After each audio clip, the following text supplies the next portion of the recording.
Hello, everyone. We're really excited to share our tips on what to do when employees just don't follow the safety rules. Some of you might have come across this webinar and thought, wow, this happens to other companies. It does. And as safety and health professionals, we've heard numerous stories about employees ignoring the safety rules, and we know it's frustrating. But that's why we're here today. So before I introduce our presenter, allow me to introduce Lancaster Safety for any new attendees. Lancaster Safety is a nationwide OSHA compliance firm specializing in keeping employees safe on the job while keeping businesses OSHA compliant. We've been recognized by OSHA as a VPP Star Mobile Workforce, which is a prestigious recognition. We've worked directly with and alongside OSHA officers, and we even have a few former OSHA officials on our team as well. Most importantly, our goal is to help businesses keep their employees safe on the job and return home at the end of the day. Our team is truly passionate about safety, and we host various safety and health webinars for free in order to give back and provide helpful information that might prevent accidents. Our presenter today is truly inspiring. She has been a safety professional for decades and has achieved so much during that time. She's an author, a keynote speaker, college professor, consultant, leader, and safety trainer for OSHA Outreach. She trains on first aid, CPR, and HAZWOPER, and she teaches courses for certified health and safety officials. She's able to cover anything from general awareness to advanced safety and health topics.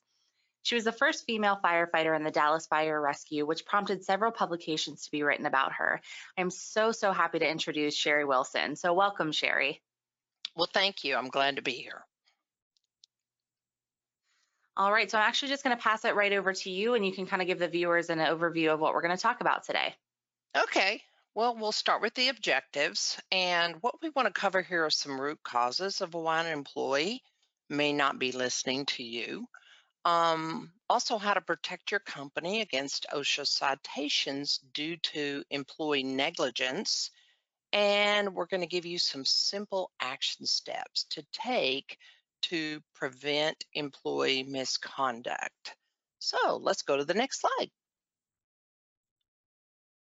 Okay, so here's the big question of the hour, Sherry. How do we get people to listen? Well, there's a little bit of science to it. And as we go through this, um, we will get a little more in detail to that.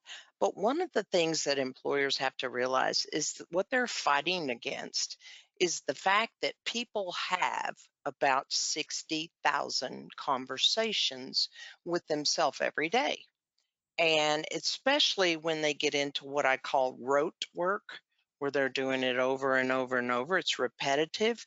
They've got to have some kind of entertainment value, and they're sitting there working through all their life issues and their problems, and they are not thinking about their own safety. And when people begin to understand that they're having all these conversations and they can start paying attention to what they're thinking and be clear about the fact that that is disruptive to their own safety, and you teach people to think about what they're thinking about and redirect themselves. And in all honesty, that's how you create any kind of change in your own life. Is you have to understand that what drives you are those thoughts, and in order to take control and take command of those old habits, those old winning strategies, those old ways of being, you got to think about what you're thinking about. And then when you think about it, you have to go, whoa, wait a minute. That's not what I want to be doing right now. And I've got to focus. And so there is a lot of distraction going on in America right now. And if you think about it, phones, cell phones, TVs, I mean, everywhere you look, there's a distraction. Emails for, you know, I bet I waste 20 to 40 minutes a day just getting rid of rogue emails that, I don't even want because somebody decides to send me an email. So there's a lot of things that will distract you. And in order to become focused, you've got to think about what you're thinking about. So most employees are thinking about that it's not going to happen to them, and this is the way we've done it. As a firefighter, everything was on tradition. Oh, we've done it this way for 100 years. Well, okay, change is here, and it's time to wake up and accept that there's a new and a better way to do things. A lot of people say, taking or doing it the safe way, this slows me down. And unfortunately, as a safety professional, that is my job, is to slow things down and really analyze what's going on so that I can make a difference in someone's safety. But it's not just a safety person's job, it's a leader. Whoever the leader is, the supervisor, the manager, they have got to start slowing things down so that they can analyze and evaluate what's going on. And then the other thing is, supervisors and managers get in their head too. And they'll look at an employee and they'll say, "Oh my God, I've told him 10 times not to do that." Well, my challenge to you is get out of your head and get over there with that employee and have an immediate conversation. But we're going to talk about some of the rules with how to do it. And then I also get this personal protective equipment is uncomfortable. I had on my mask today. I had on safety glasses today.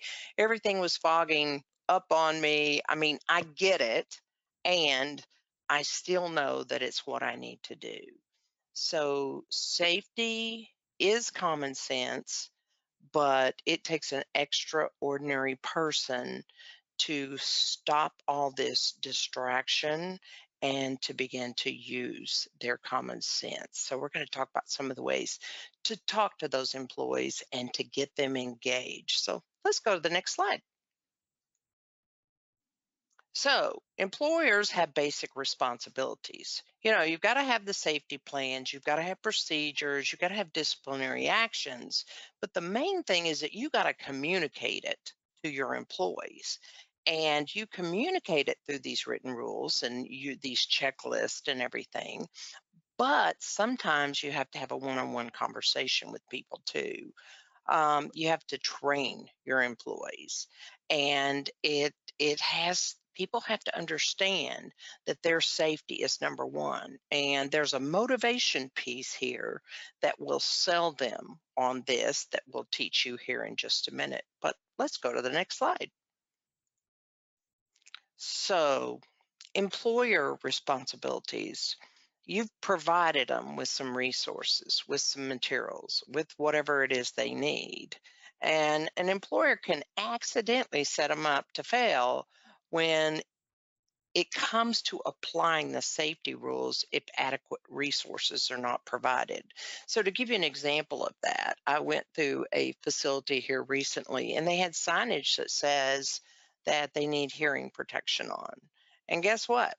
Not only was no one wearing hearing protection, but there was no hearing protection offered.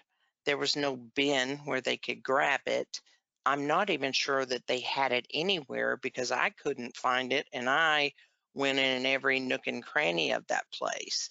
And so to say with signage, I mean, your signage is the way you communicate to your employees. And if OSHA comes in and they sees that, and then they see that your employees are not wearing it, you are not enforcing your own rules. So employers have to understand that not only do they have it in writing, but they have to show that they're actually following their own rules, because your own rules can be a consensus document to OSHA and they can write you for violating your own rules. So let's go to the next slide. So you have to have proper and adequate supervision, but most supervisors have an attitude that they are so covered up, they have so much to do that they just trust that the employees are doing what they need to do. And I don't want to be given a whole lot of assignments, because if I'm given a bunch of assignments and a bunch of reports to do, I'm not out there with that person and checking and inspecting and making sure that what they need to do is right. And then also, you've got to recognize the unsafe behaviors.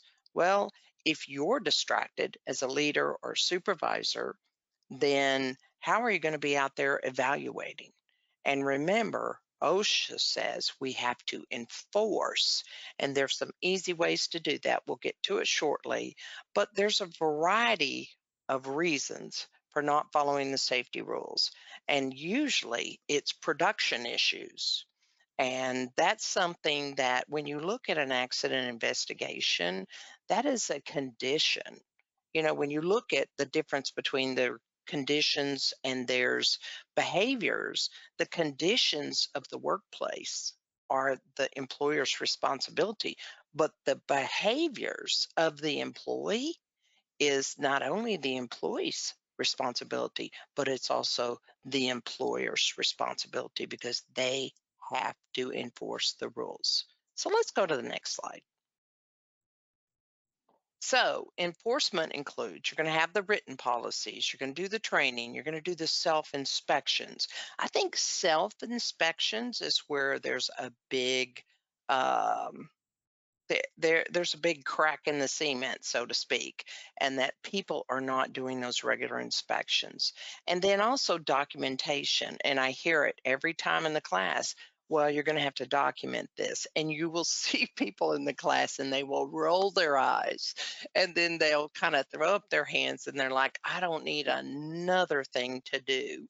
Well, I found a way to make it really easy and really quick.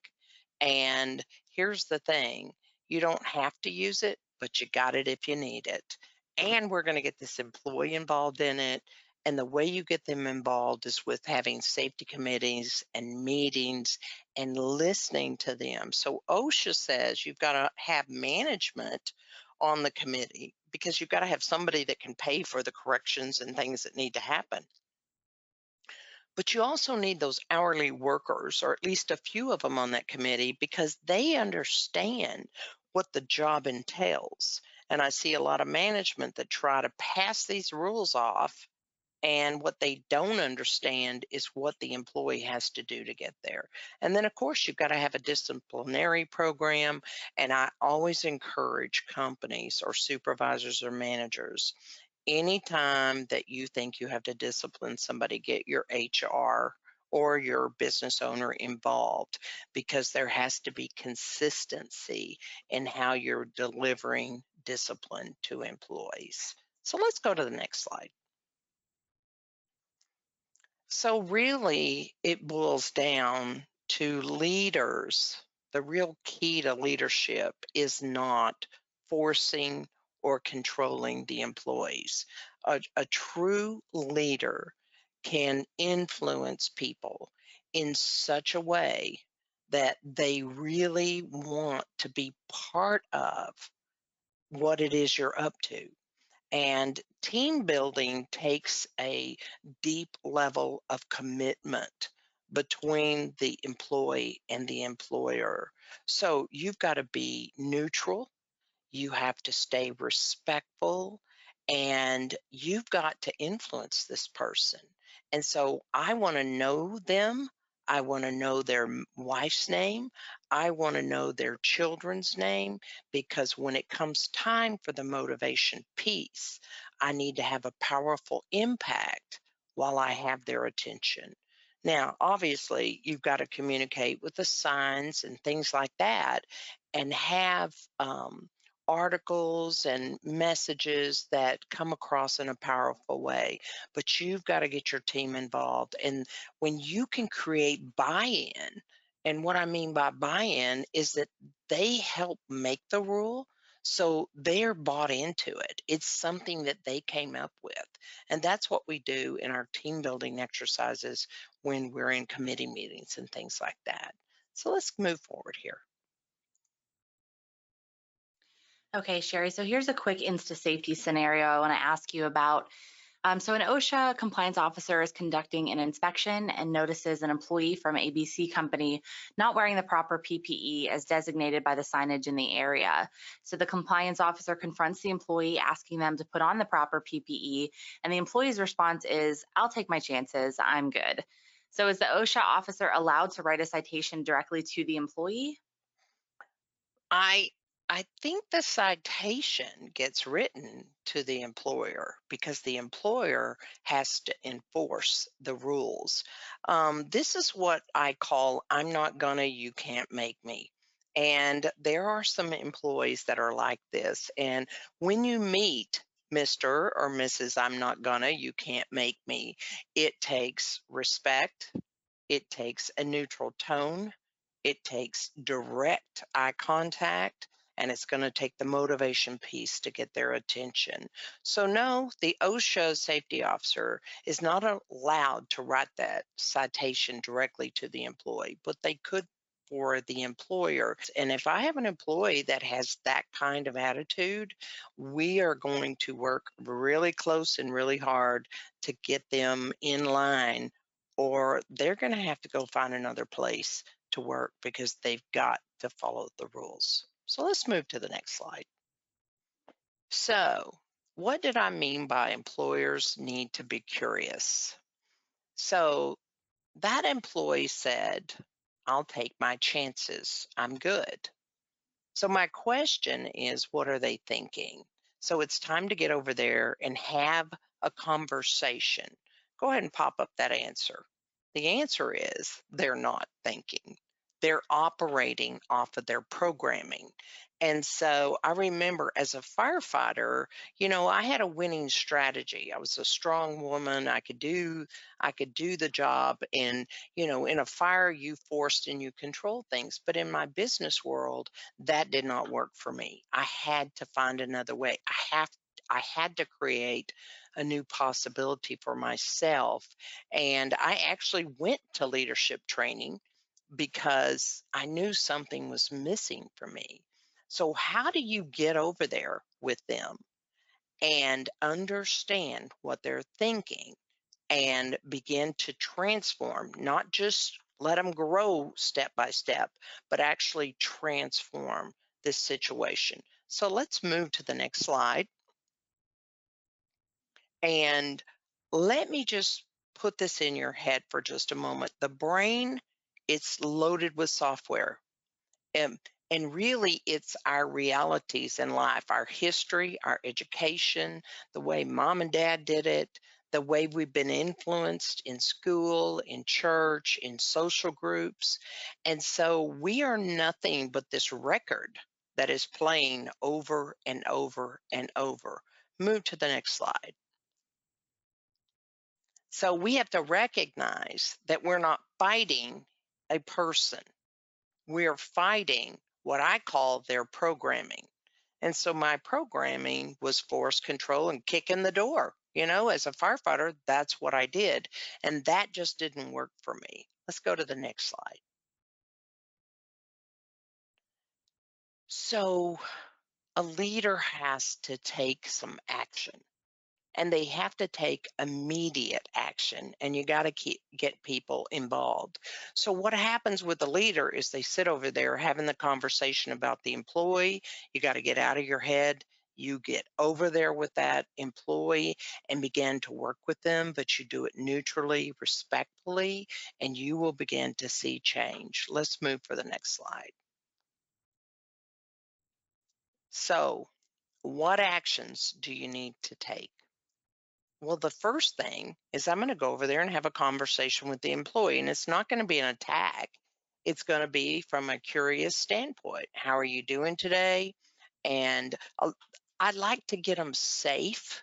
So if they're in an unsafe situation, let's say a guy is, in a place where he could fall, I like to get them down, get them safe, ask them how they're doing, and then just start asking open-ended questions. And my goal is to understand why they're doing what they're doing. So a lot of times, let's say it's a machine guarding, and you can tell that somebody has removed a slide. Let's go ahead and go to the next slide. I mean, they have removed a guard. So what I'll do is I will just start asking them about the machine, and I glean information. It's some of my research that I'm doing, and I'm always in this conversation with them. I'm always building relations with them. I'm asking them about their family. If a guy is a big football guy or he likes to golf, I'm going to use that as to my advantage to motivate him when I need to. Let's go to the next slide. So I get their attention. Now, I use direct eye contact. What is important is that a lot of women were trained not to make eye contact with men because it meant something social or it meant something else, like if you were in a bar or something. And I'm going to tell you, I'm waving the flag on that for women. That does no longer apply, and it takes your power away as a good leader and team player. And men are really good at this, making eye contact. And so you learn to make eye contact with them. But think about it, you're at the workplace and you have to play a powerful game, but you have to remain neutral. You cannot take the bait and start to get your feelings hurt. And I make the joke that you can't hurt my feelings because I don't have any left. But that, that was from having been a firefighter for so many years. But yeah, let's go to the next slide because we're getting there. We're almost to the point. So here it is. This is the meat. And if you're on this webinar, I want you to take a picture of that, write it down, do whatever you can, because this right here, there is so much science built in to this conversation.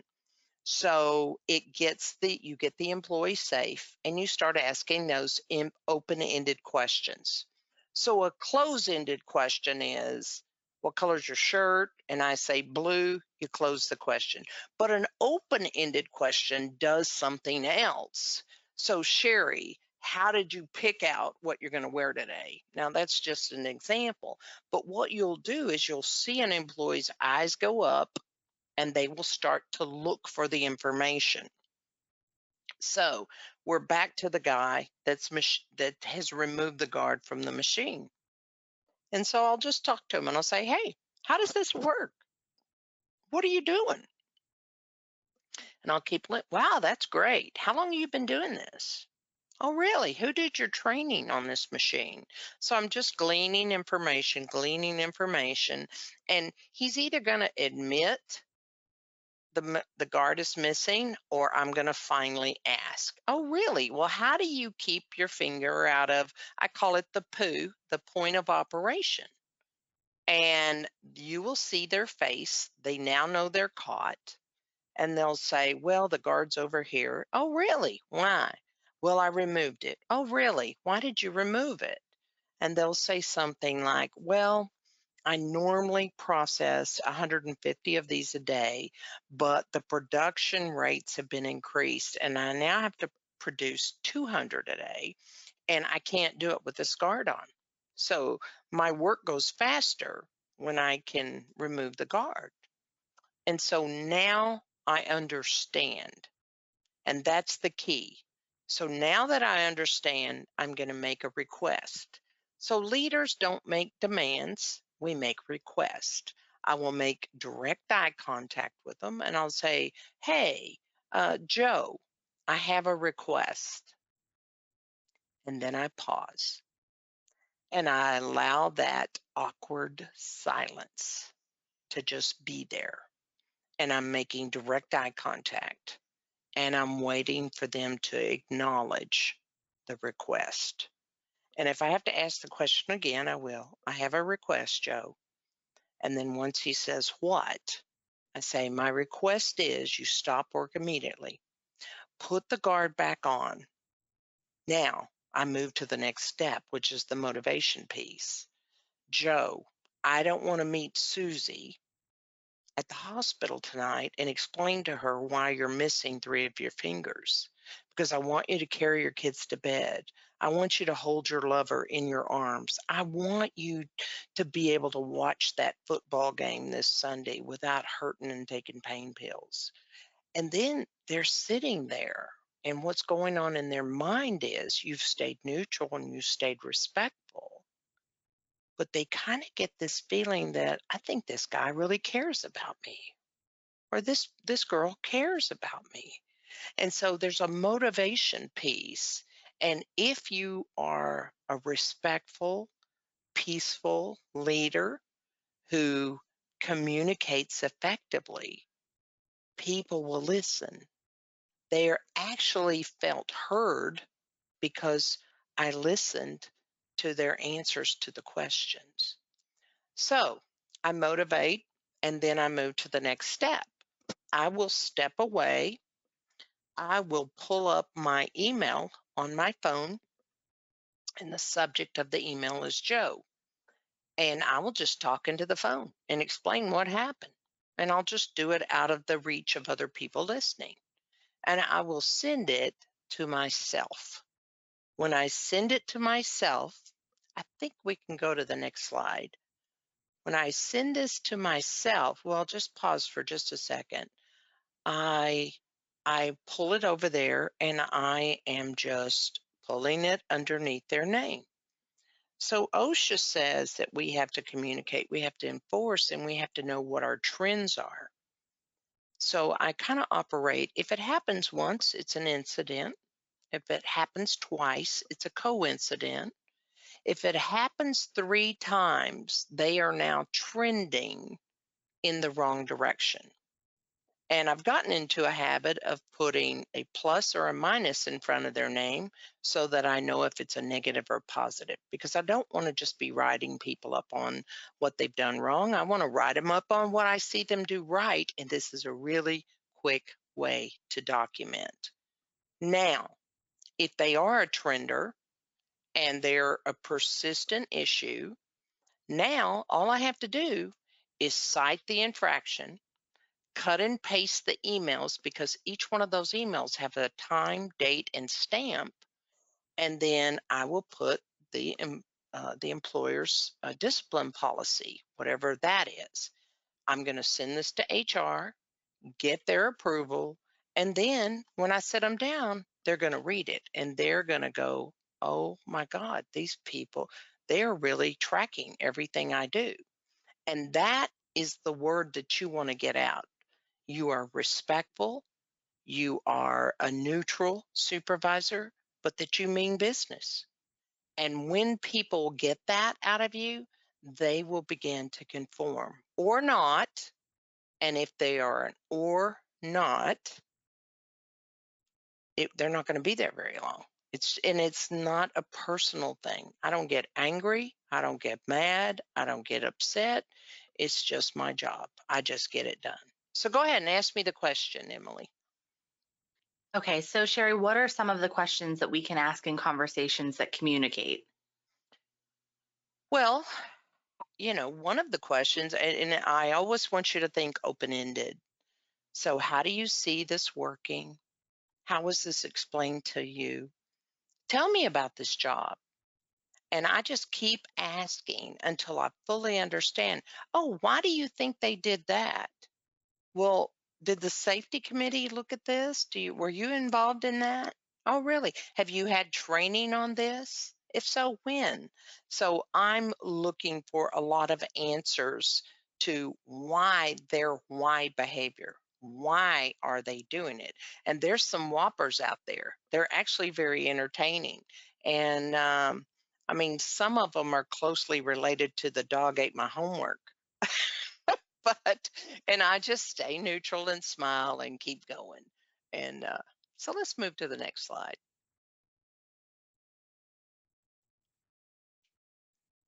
So regular conversations are going to improve your efficiency, and it counts as ongoing training. If OSHA comes in and says, "Well, where are your training records?" and you show them a few of your records, and you say, "Well, I don't see where you trained your employees on this," that conversation that you now have over here in your email is actually a documentation that you communicated, that you enforced, that you retrained them in the moment, and that you're tracking those trends. And what it says is that you care.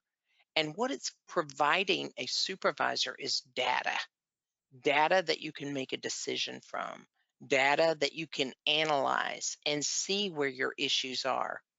And I just think it's an easy, quick way to track your relationship with your employees and track how you're enforcing your rules, and it gives you that valuable data. So let's go to the next slide. So you've got to have those policies. You have to show that you care about people. You have got to become a communicator. And you can call Lancaster for help anytime you need it. Great organization, does a lot of good things for businesses just like yours. All right, so Sherry, thank you so much. I know speaking for myself, that was so eye-opening and it made me even more passionate for safety. So I appreciate everything that you said. And I hope that everyone that was viewing this, felt the passion, about safety as well. So, each of your safety challenges will be unique and we all have common concerns as well. So we know that oftentimes complacency occurs because people don't know where to turn for help. So we can take away that burden of doing OSHA research, figuring out what topics you need for programs and training. We can conduct the trainings for you by highly qualified trainers, just like Sherry. So give us a call today at 888-403-6026 or visit our website at lancastersafety.com. And we'd love to hear your feedback as well. So please leave a message in the chat below. Again, Sherry, thank you so, so much for being with us today. And we hope you all have a wonderful day. Thank you.